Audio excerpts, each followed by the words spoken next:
सांसद है, विधायक है, मीटिंग करते हैं, कभी डीवीसी में करते हैं, कभी सीसीएल में करते हैं, आंदोलन करते हैं। और आंदोलन को बड़का टीची लिया था जाके कलकत्ता में सांसद महोदय और जयमंगल सिंह दोनों किए आंदोलन डीवीसी में।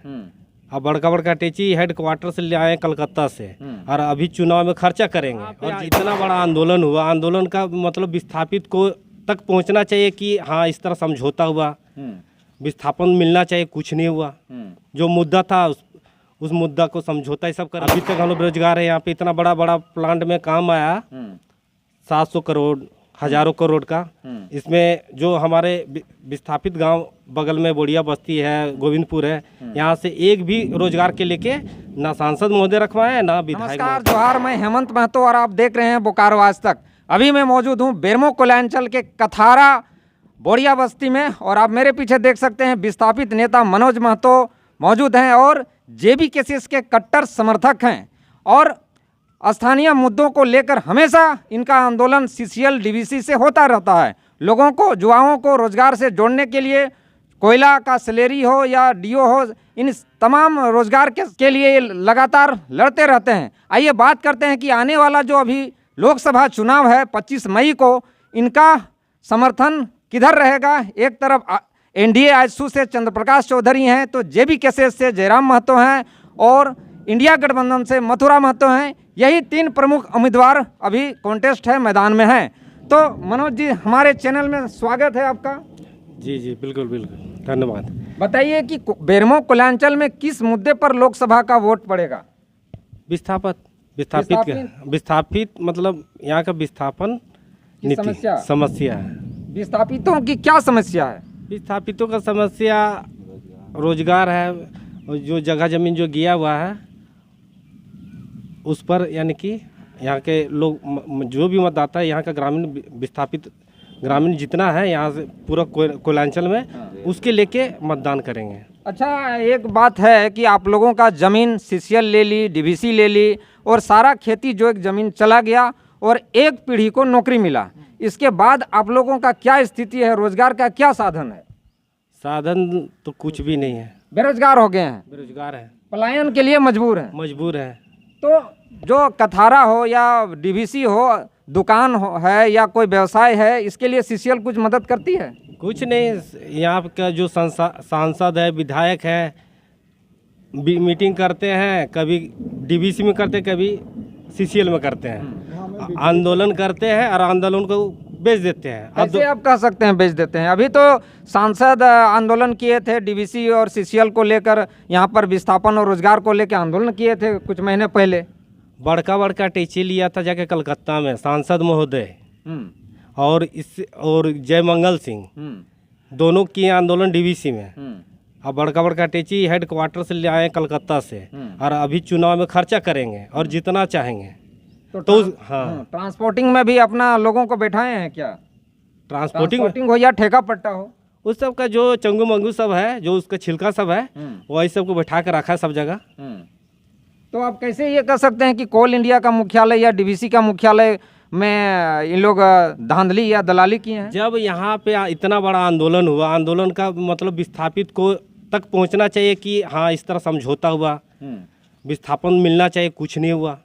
जो मुद्दा था उस मुद्दा को समझौता ही सब कर लिया। अभी तक हम लोग बेरोजगार है। यहाँ पे इतना बड़ा बड़ा प्लांट में काम आया 700 करोड़, हजारों करोड़ का।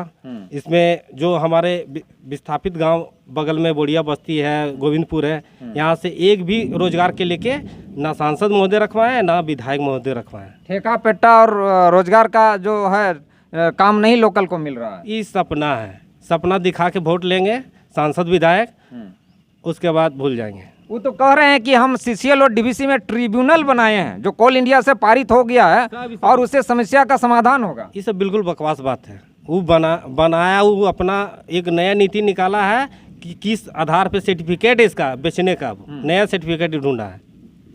तो ट्रिब्यूनल के माध्यम से कह रहे हैं कि समाधान होगा। अच्छा ठीक है, तो पेयजल, पानी, सड़क, ये सब बुनियादी सुविधाएं आप लोग को मैसर हो रहा है। बिजली का प्रॉब्लम है। आज तक इतना बड़ा गांव है, CCL, जबकि यहाँ पे लोकल विस्थापित है, ना DVC का लाइन है ना CCL का लाइन है।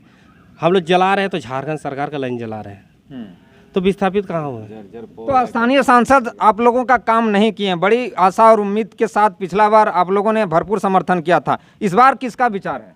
इस बार हम लोग का एक ही नेता है, जयराम बाबू। क्या ये समस्या का समाधान कर पाएंगे? बिल्कुल करेंगे। कैसे कर पाएंगे? अगर जीत भी जाते हैं तो एक अकेले होंगे, अकेले उनको क्या आवाज़ का वहाँ महत्व होगा दिल्ली में? अकेले विनोद बाबू भी थे, लेकिन विस्थापितों को लोग के कल तक यानी कि जितना भी कुलवरी है, जितना भी विस्थापित लोग जाने से कतराते थे, जब से विनोद बाबू जीते तब यानी कि हर सेल में धावा बोल दिए, हर कुलवरी में धावा बोल दिए, हर DVC में धावा बोल दिए उसके समय।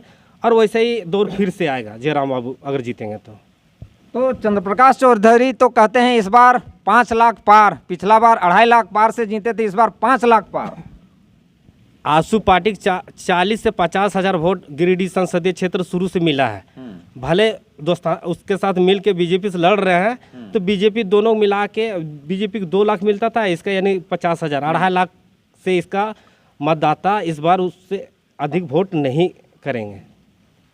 जागरूक हो चुका है इस बार, और इस बार मतलब उसको सबक सिखाएंगे, प्रकाश चौधरी को सबक सिखाना है। बिल्कुल। तो ये थे मनोज महतो जी, बात कर रहे थे कि विस्थापित हो का समस्या है CCL DVC का, ये सारा का सारा समस्याओं का समाधान नहीं कर पाए हैं, जबकि बड़ी आशा और उम्मीद लेकर स्थानीय सांसद चंद्रप्रकाश चौधरी को जिताए थे। भरपूर समर्थन दिया गया था, बेरमो विधानसभा में लीड हुआ था, बोड़िया बस्ती से भी लीड किया गया था, लेकिन इस बार उनको वोट नहीं मिलेगा, ये कहना है JB केसेस के टाइगर जयराम महतो को समर्थन मिल रहा है। हमारे साथ बने रहने के लिए आपको बहुत बहुत धन्यवाद। ये तो सांसद महोदय तो अभी प्रश्नार्थ बेच दिए थे जैन सबको, अबर तो बेचने चाह रहे झुमरा पहाड़, तो लेकिन वो भी नाकाम हो गए। इधर लुगु पहाड़ को भी बेचना चाह रहे थे, तो यहाँ का जल जमीन और संसाधन को बेच के हाँ ये प्राकृतिक को बेचना चाह रहा है। और हम लोग प्राकृतिक ही सब कुछ है, प्रकृति पूजक। हाँ हम लोग प्राकृतिक पूजक है। अच्छा, और एक सवाल है आपसे, मथुरा प्रसाद महतो भी आपका कुर्मी जाति से हैं, उनको समर्थन क्यों नहीं कर रहे हैं? वो भी मंत्रालय रहे झारखंड सरकार में, आज तक कभी दिखाई नहीं दिए। वो तो CNT जो शिथिल पड़ी हुई थी उसको लागू कराए हैं। जो आदिवासी है, ST है, पिछड़ा वर्ग है, इनका ज़मीन अब फॉरवर्ड कास्ट ले रहा था, अब उस पर रोक लग गया है। CNT एक्ट वो लागू करवाए हैं, तो लागू तो ये बहुत पहले हो जाना चाहिए। जब हम लोग CNT एक्ट 1932 में थे, 8 में बना 1908 मतलब 32 उधर थे हम लोग, उसके बाद ही जाके 2005 के बाद ही लाए थे। तो उसके लिए धन्यवाद देते हैं। जरूरी नहीं है कि उस लायक नहीं है, बुजुर्ग आदमी है, 3 बार उसको विधानसभा चुन के भेजें, उसके बाद फिर आगे मंत्रालय भी संभालें। अब मान के चलो बुजुर्ग है, रिटायर होना चाहिए, मौका युवा सबको मौका देना चाहिए, मौका मिलना चाहिए। धन्यवाद।